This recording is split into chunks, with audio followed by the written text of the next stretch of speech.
And some of these topics we've gone over many times, and so I will go through them reasonably quickly. So this, how do we improve repeatability? We really talked about this morning already, and what I'm just going to do is re-emphasize it. I'll spend a little bit of time on it because this is the concluding part of the material. Try and wrap it up and make sure everybody is on the same, everyone is agreeing with where we are. And on this, again, reflectance, dominant. So that message is getting through to people.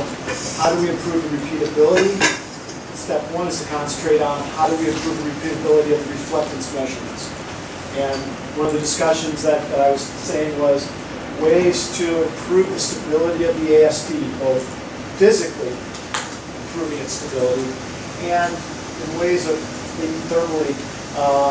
For instance, I know a group when they use their AST spectrometers in the laboratory, they have a ice chest that they then have a cooler that they put into the ice chest and put the AST in there. So it always is operating in a temperature that's the same every time they run the AST. And they warm it up for 1 hour and then it works pretty well. You're walking around a large test site that may not work, but if you are stopping, well, maybe you can carry the ice chest and now you have a way to keep your radiometer thermally stable and your measurements become more repeatable. And the nice thing about repeatability is that starts to make your relative uncertainty smaller, so that if you're comparing with another group, it makes it easier to find out whether you have a real bias between the data sets. And being able to remove diffuse component effects, because again, some days the diffuse component will be different than other days. And if you can somehow remove that effect in a correct fashion, that should improve repeatability. If we end up having noise in this process, then you may destroy your repeatability. And that's always the difficult problem of when you try to address repeatability is sometimes you do the right thing physically, but we do it improperly and it creates more problems. So the whole idea is just to stabilize the instrumentation. This morning I did not cover it, but if you look at this table, 2.2% of it is from the reflectance, and within there's a small 1% related to measurement uncertainties and things like that, but we still have a half and a third of a percent due to things in the atmosphere. And if we're trying to become repeatable at something along the lines of a 0.3% relative uncertainty, because that's sort of a rough idea that if you're at a 2.5% absolute, a good measurement will be at about a factor of 10 less than that in its repeatability and its relative uncertainty. We have to get rid of these half and thirds of a percent. We still can afford a systematic bias, but we have to get rid of the random part of it. So for instance, in terms of where we are in the western United States, and my comments here are specific to things that I'm working with and might not apply to the pinnacles. We would need to do similar studies now that we've chosen the pinnacles as a site, start running gradient transfer codes and doing sensitivity studies and then building up an error budget. Looking at the complex index, the composition, the distribution, 0.3%, calibration of the solar radiometer. So as was mentioned, it's very annoying to have to get up very, very early and drive out to a test site. It can be very picturesque if it's a nice clear day and the sun's rising over a dry lake bed. But at the same time, it would have been nicer to have an extra 3 hours or 4 hours of sleep. So it's a trade, but if you do it right, you should have repeatability. But also realizing that complex index, we really only have a few ways to get that. And it all involves diffuse skylight somehow, some way. So what it starts to point you towards is including in the processing scheme a Simel-Sun photometer or something like it. I just used the term Simel because it's one that we know. I'm not saying everyone go buy a Simel. What I'm saying is consider using a sky radiance device. So Tsuchida-san in Japan that I've worked with on Aster, he would bring his own, and it was a polarimeter as well. And so he was getting polarized information about the sky, as well as information related to the solar aureole and the Alma Cantor scans. It was a very large device, and it did not work all the time, and so I'm not certain if it ever became a regular process. In our processing in Arizona, we never implemented this in a regular fashion, but it should be something that would help repeatability and at some point should be included. The other one that's included besides the directional is the diffuse sky irradiance. That would be the shadow band radiometer systems. And that would help to improve the repeatability as well, because now you get information about that complex index. And for instance, the way I would use it right now is if I had a shadow band system or a smell, I started to use the smell at Railroad Valley, I would stop and go, I'm going to look at all the graphs of all the days where I've collected data. And I'm going to be able to see what the aerosol size distribution looked like on all of those days. And then I'm going to look at the days and see if they look different. And if they do, now I know that when I start processing data, step one is to see, am I on a day where I have that typical aerosol? I am going to purposely bias my answer, picking out days for which I know got me okay numbers in a prior campaign. Is that good or bad? For repeatability, it's the right thing to do. And in the end, you have to then stop and say, am I introducing a systematic problem that becomes an issue? But if all I'm trying to do is improve my repeatability, then that is a good choice to make. So I would look at this shape of this curve coming out of, in this case, the Snell symptometer. They also supply with these data a complex index. And I have done that on dates when the optical thickness looked a little different, the Younger parameter looked a little different, and I wasn't quite certain if it was smoky because I was not on the campaign. The students were there. They did not take sky photos. They did not take site photos. And then I would look to see if I had something where I had a lot of small particles. And if I had a lot of small particles, then I knew that was an anomalous condition. I typically like to see a single peak out around 3 or 4 micrometers in size. And I just got used to that scanning and looking for those dates. That would be one way to implement something without actually bringing it into the processing code. So if we're going to try to improve repeatability, we also want to ask, how can we improve accuracy? Reflectance is dominant. It's 2.2%, and that's 2.2% of the absolute uncertainty. So obviously, if we can figure out a way to improve that, then we really go to solving a lot of our problems. This is not simple. I've mentioned it a little bit. I'm going to spend a bit of time now on it and emphasizing it.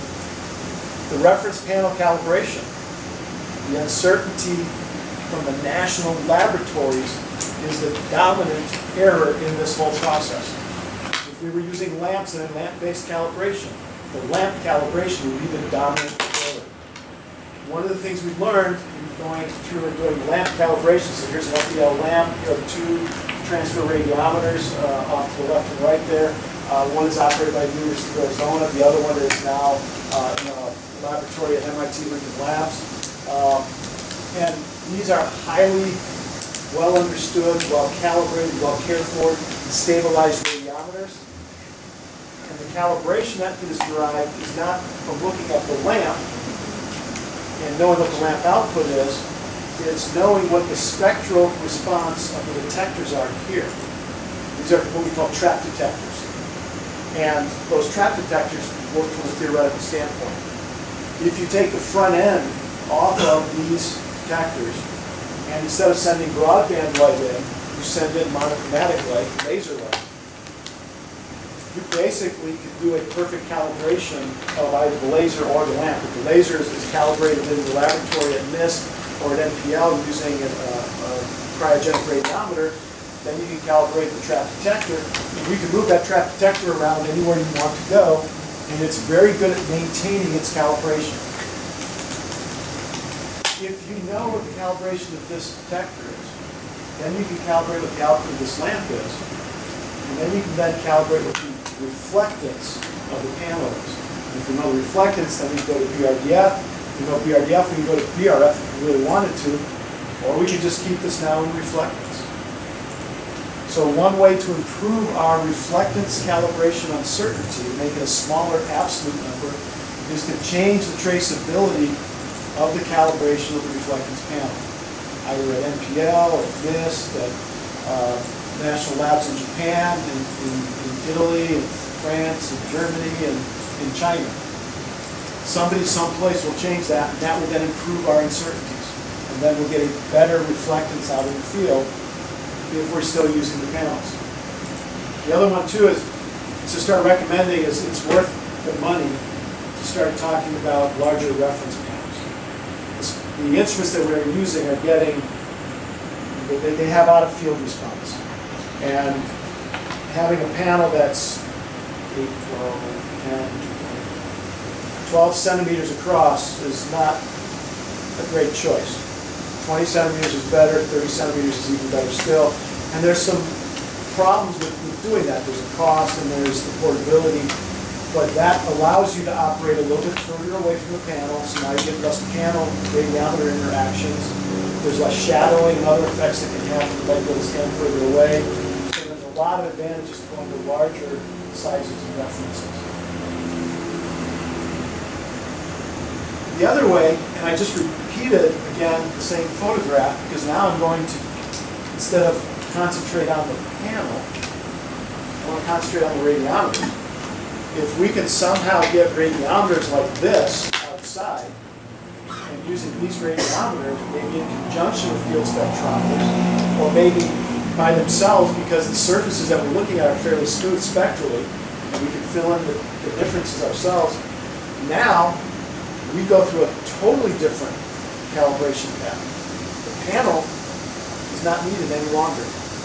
We'll still need a way to get the down the line sky-year radiance. That's the advantage of the panel. But remember, in terms of repeatability, the first thing I said is what we want to do is let's look at the diffuse light component. Okay, so maybe, so getting the diffuse component is as straightforward as you take this perfect radiometer, you look down, and you take away the skylight with a shadowing system. So it's going in absolute radiance instead of a relative BRF measurement. And that may be one of the ways that we can break through this 2% boundary in terms of reflectance retrievals. And the aerosols still matter because that 0.5%, there's some of it is a relative movement, it's a scatter, but some of it is also the fact that I may have the wrong index. I may have the wrong material in the atmosphere. And it's different than what is really there. Then it becomes a systematic bias. So again, the inclusion of the diffuse sky radiance, or sky irradiance, gives us that complex index. The inclusion of the directional sky radiance gives us that information about particulates in the atmosphere that we might be getting wrong. If you go back and forth, you'll notice that it's the same chart. So we'll be later on going back to go, I wonder if you need to put the same chart in twice. And what I changed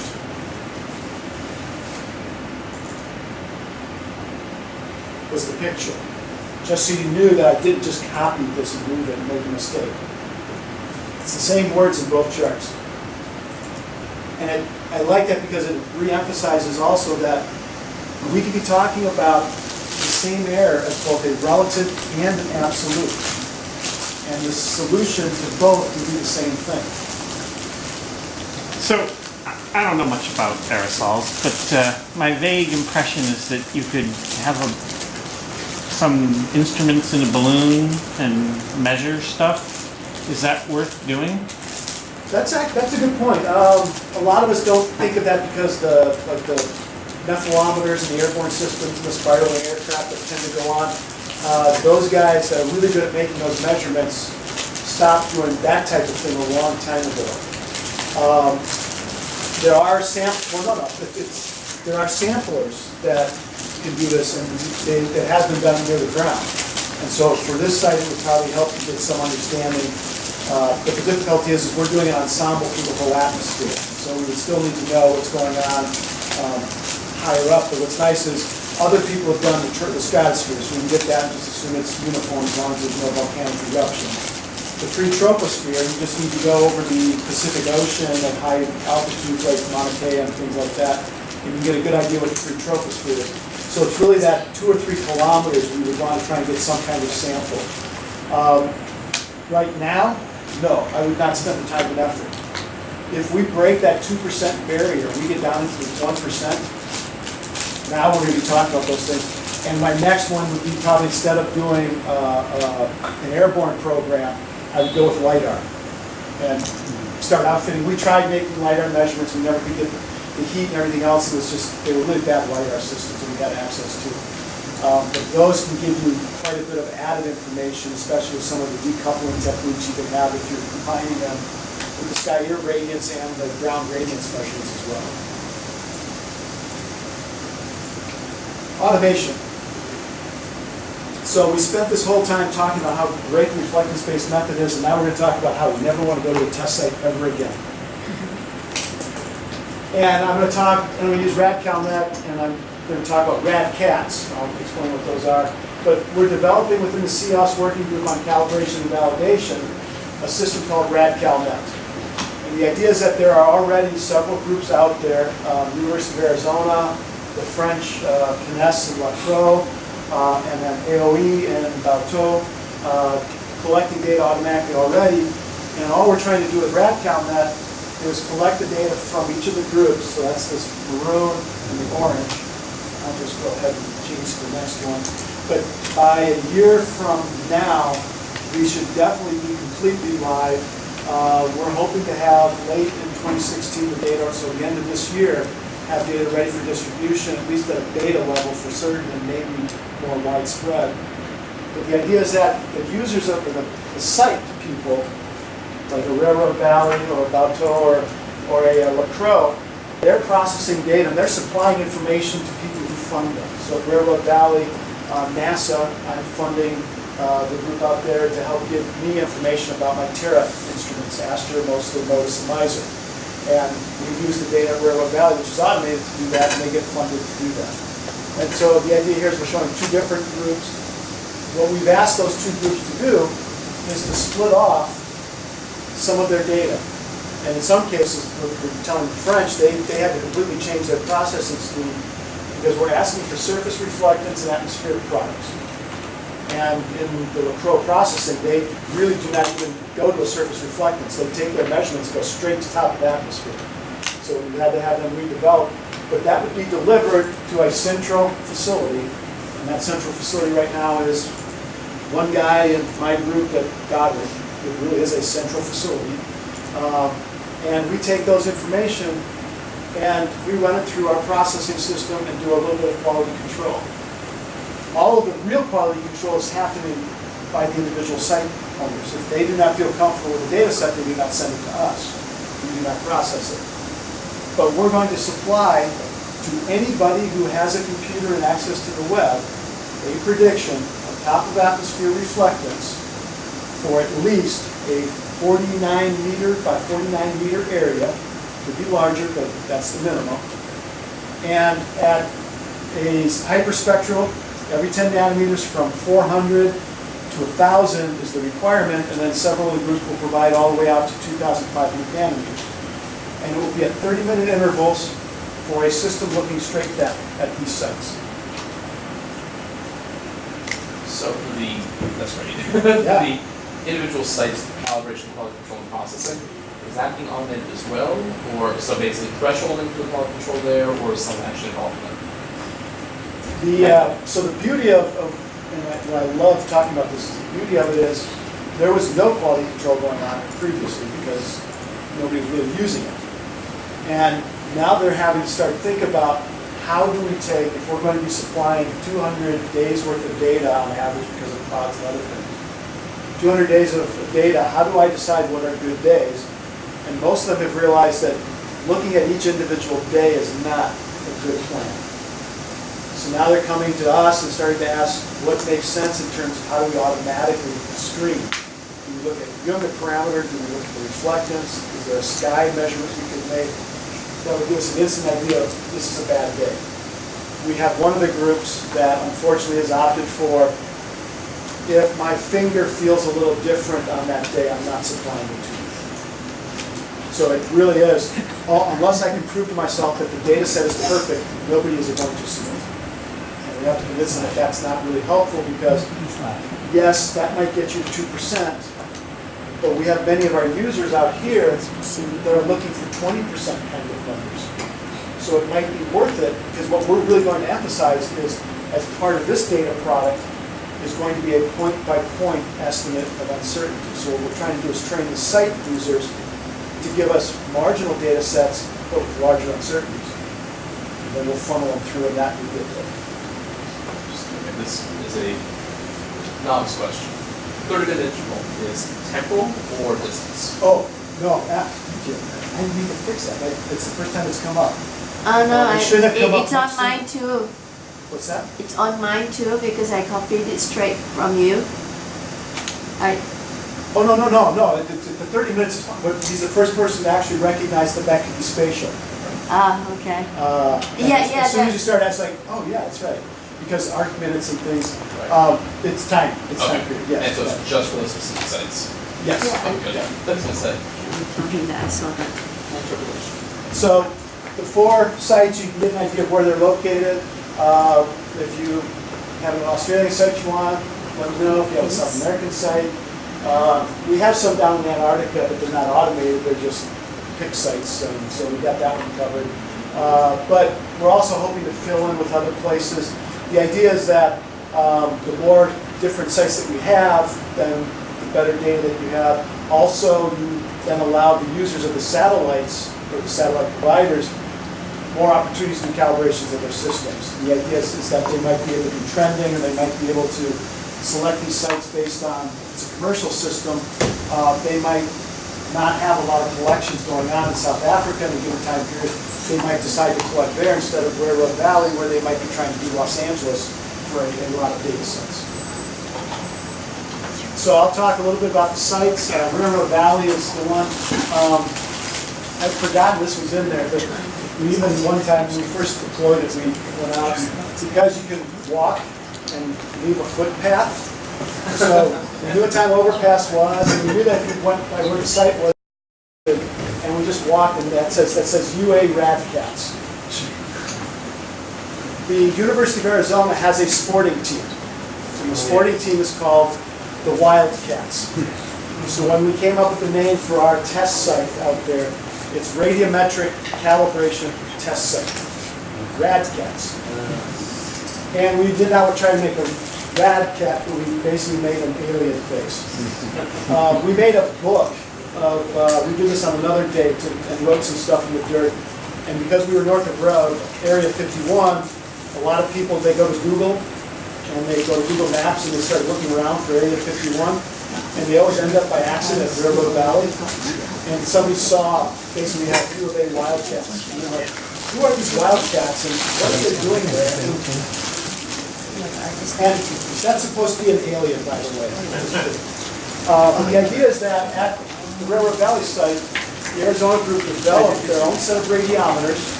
These are 8-band radiometers, all looking at the ground, very similar to the solar radiometers.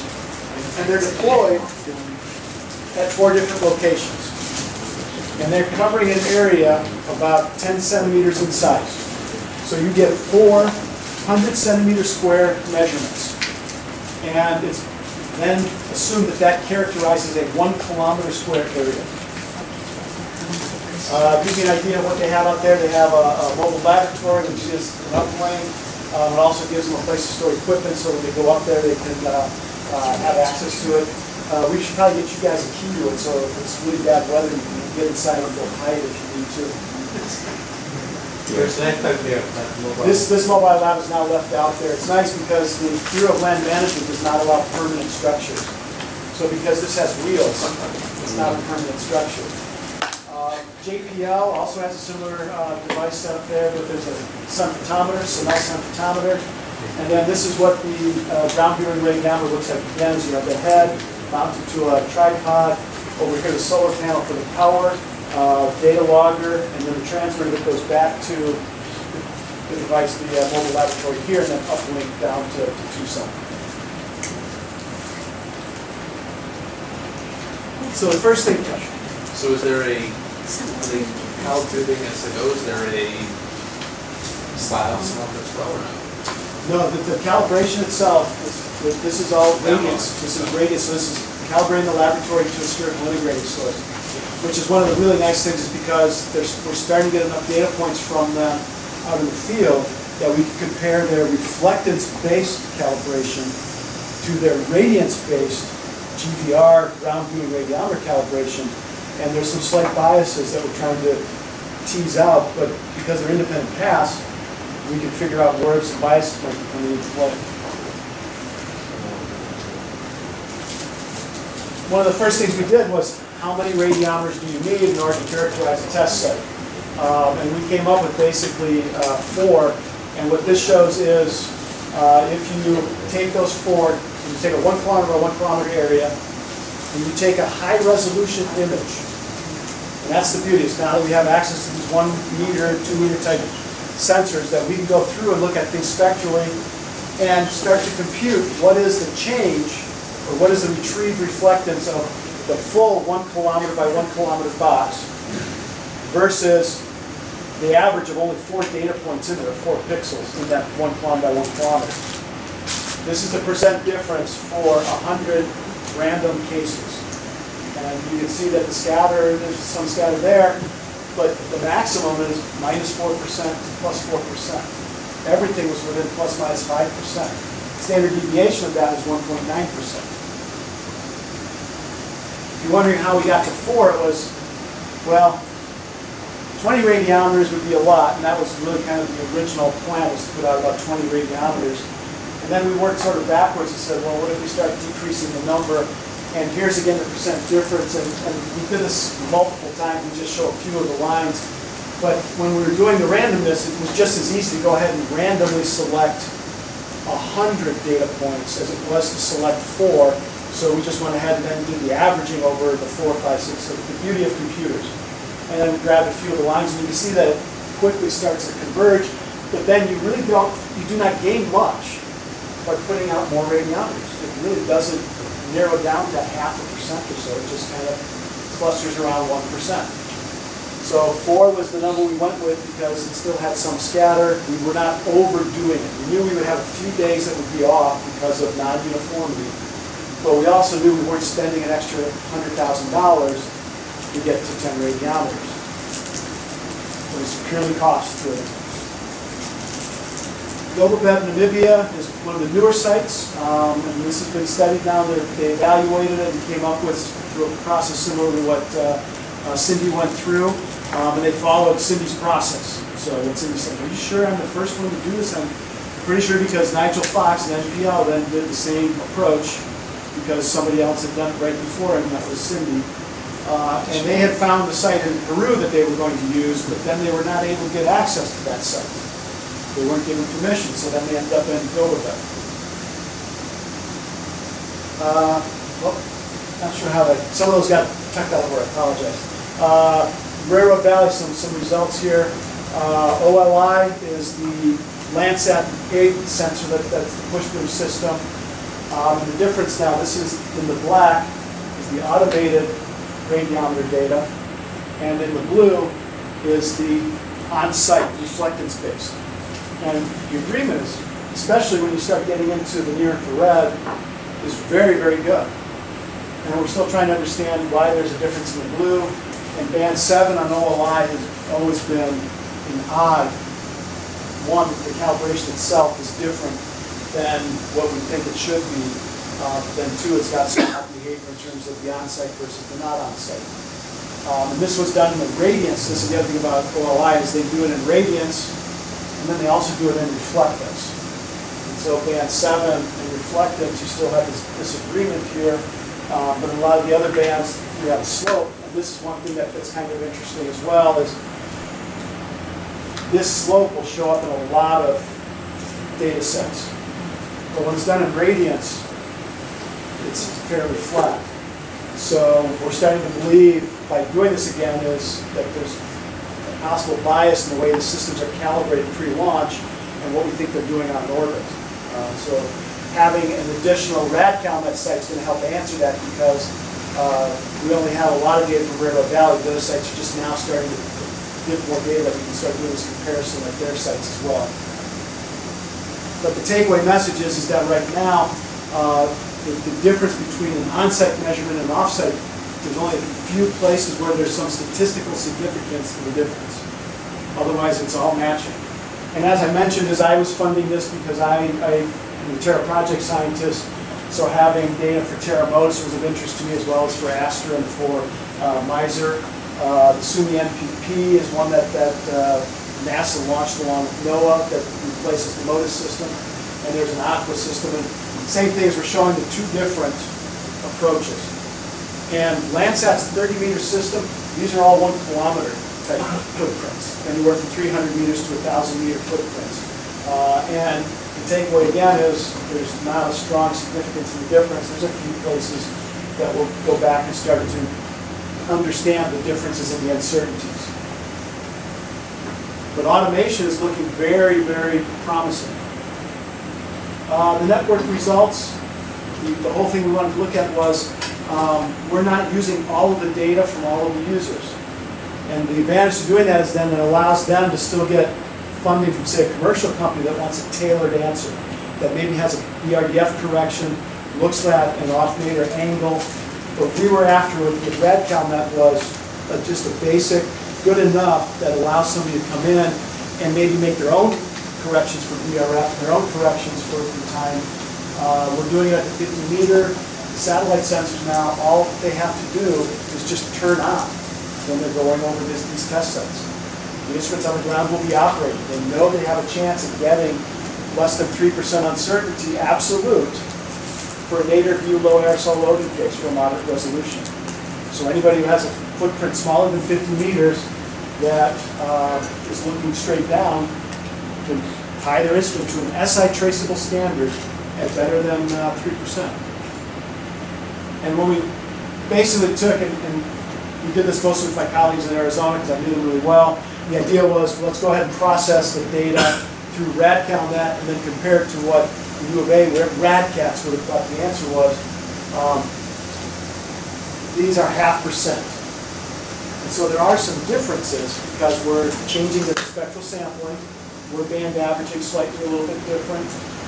There are some things going on with longer wavelengths that we have to understand, but this is primarily due to how they were extrapolating the reflectance out at longer wavelengths when they processed it all internally versus when they sent us the data.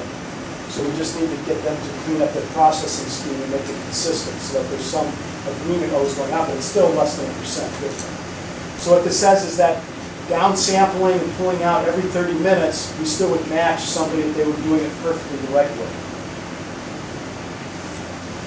It's more of a check just to make sure the processing scheme is going. And again, now what we have here is these are all automated results using network data, and it's 3 separate sensors using Railroad Valley. And yes, just Railroad Valley. So I have Spot 5, Landsat 8, and Landsat 7. None of these are coincident data sets. Several of them, Spot 5 has a different spatial resolution than the others. The spectral bands are fairly close in most cases. And the differences are within the stated uncertainties of all of the instruments. So if I were going to compare Spot and Landsat and Landsat and Landsat, I can see differences, but from an absolute standpoint, the knowledge of their pre-launch calibration, their on-orbit calibrations, these answers agree. Now, if I fold in the uncertainty of the RadCalNet answers, then they definitely all agree with them. So this basically gives us confidence that things are going well. There's still this annoying little tilt in the blue that we're trying to get to. It's still, unfortunately, it's not significant, but it is noticeable. And if we go now to Worldview 3, OLI, TM Plus, and Spot 5, this again is at Railroad Valley. The Worldview 3 was nice because this would be the type of user we expect that would want something like this. This is a company in the United States doing high resolution. It allows them, without having to do any resources, and the reason it's important for me is, if they go ahead and calibrate to RadCalNet, then we're going to put them on the same scale as all of these environmental satellites. So anybody who decides to use Worldview data within NASA knows and has confidence that those data are at the same SI traceability as these high-quality systems they've been using for many years. And we'll get that essentially for free because the Worldview people will do it for us. If we supply them with the top of atmosphere reflectance, they'll go and put their own system on that scale themselves. Single sensor, multiple sites. So by multiple sites, we just have the Crow, one data point, and Railroad Valley, multiple data points. This is for OLI. And again, what's nice is at least now, we're hoping to get more data points so we can start to see what those standard deviations do. But it's the concept. We can do comparisons between sites. What that does it now, if you show that there are no biases, in 1 year you might get to, with a sensor like OLI, you might get to 40 data sets as opposed to only 20 at a single site. The other advantage is that part of this has the NPL group, the National Physical Laboratory folks, and they are providing help in terms of understanding uncertainties. So they've been working with all of the individual site groups, and then they're also working with my group at Goddard to understand the traceability. And so going from a laboratory panel, there's the ground view and radiometer that they use at Railroad Valley, and there's that calibration of that. And then there's their use of it in the field, and then that gets them bidirectional reflectance factor.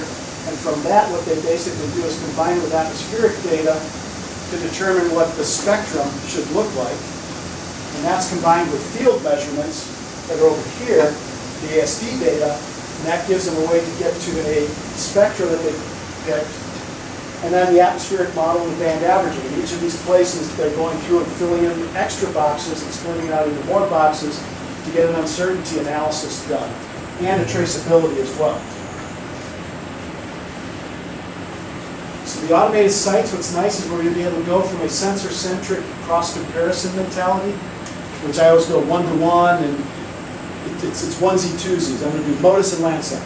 I'm going to do Landsat, Landsat. I'm going to do Landsat and Spot. I'm going to do Spot and MODIS. I'm going to do MODIS and MODIS. It would be much nicer to say, everybody, look at these 4 sites, and we'll all be on the same scale.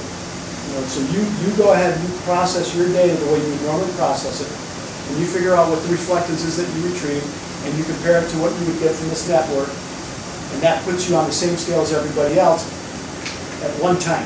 I don't have to then start going, well, let me go look at these 2 sites at roughly the same time and start comparing individual sensors one at a time. The automated collections would basically make it so that the sensor, as long as the sensor's collecting, that you have stuff there. So you just have to make sure that the site managers are keeping track of what's going on with the collections, but not so much with the imagery. There are groups of organizations out there that do not want general public seeing their data. So having a way, again, for those groups to do calibration without having them have to show a scientist the imagery means that later on we will have something to put on an appropriate scale. And it may not happen today, but it's sort of like the moon. If we can convince people to look at the moon and it's in the archive, then eventually you can go back and properly calibrate the system. So even if nobody in the military decides to go ahead and calibrate their systems, if we can convince the imagery over these sites, then 20 years from now somebody may benefit from being able to go back and do a calibration. So eventually we'll probably have more sites. We have sort of a pool, a gambling system to determine within the RADCOM working group. I'm in the 10 to 15 is what I think we're going to end. So I'm more leaning towards 10 sites, and everyone else thinks we'll be lucky to get 2 more sites. And I think within the next 3 to 4 years, we'll see a lot of interest in trying to develop automated sites, because once this gets out, I think people will start to realize how much they can learn from having to do this, because we force error budgets. There is no answer, well, there's no site that we say that site is not a good site. You cannot bring that site into RADCOM. All we say is that site does not have an error budget. You cannot bring it into RADCOM. If you have an error budget, even if it's a really big error budget, it's a large uncertainty, you're still allowed in, and we will gladly accept you. Because we're really trying to get the protocol methodology into a lot of different areas. And so we are not trying to make a barrier to have automated sites. We're trying to get as many as we can, as long as they're understood and characterized.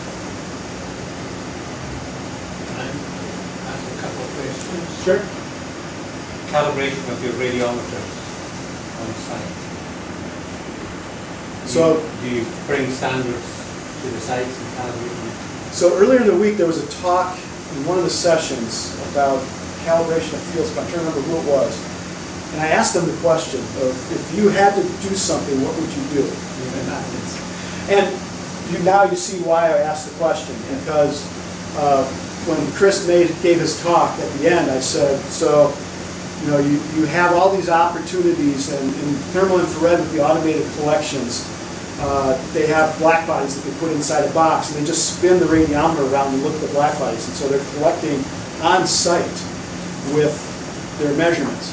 And we've considered doing that with something like RadCalNet, of having LEDs or lamps or solid state lamps and turning. And so I wanted to see, without him knowing why I was asking, if he thought maybe the lamp would be a good idea. And his response was, well, no, I wouldn't go that way. I would go with, well, I won't answer for you. You answer to my Well, question. I didn't have much time to think about it because you threw it at me. One, it's the complexity and its survivability in the field. And I think if you bring something clean out, also we have hundreds and hundreds of surveillance sun photometers out there. And part of the AeroNet requirement is that you visit that site once a week. That's funny. How are you doing? I know the requirement is once a week. Well, let's say for a good number of people, that's a Yes. reasonable requirement to remove skylight columns and stuff. Railroad Valley, it's about once every 2 months. And maybe that's okay. Yeah. You know, I think the great thing about smells on AeroNet, sorry, is they detect Yes. frames. Yes. So, anyway, so why not have the same policy of bringing someone out on a regular basis? And I don't know how stable your radiometers are in the field. It's a fairly harsh environment, but maybe they're very well constructed design. They're showing not much degradation with time, but the philosophy we have within RadCalNet is part of the TUSGA-LU, and I pulled it out and said that there's a recommendation that there should be a traveling standard. That traveling standard is a radiometer. And NPL is working on Portable One. The Arizona guys, I'm proud to say, are about 9 months ahead, and they already have a working version that they're now working on a stray light problem that they have in the system. Their second version will be ready in the fall, and it's, we call it the beer can radiometer. Basically, it's about that size, about that height, and it's about this tall. And with its associated data collection and thermal stability and all the things that go along with it, you can hold it in one hand and hold it out. And you don't want to hold it for an hour, you don't want to hold it really for 5 minutes, but you could basically walk with it. And the battery life is long enough to go from the vehicle, walk out about 500 meters to a radiometer that's deployed, and then we'll develop the protocols, but that you would point it at the ground at the same time that the other radiometer is looking at the ground, and you will immediately be able to see if the radiance is matched. And the idea is that we want to make that so portable, so repeatable, that we can send the radiometer to somebody and say, okay, take that out to the site and verify exactly what you just described. Now, I think not my difficulty, the difficulty with something like that is that all radiometers must be spectrally identical.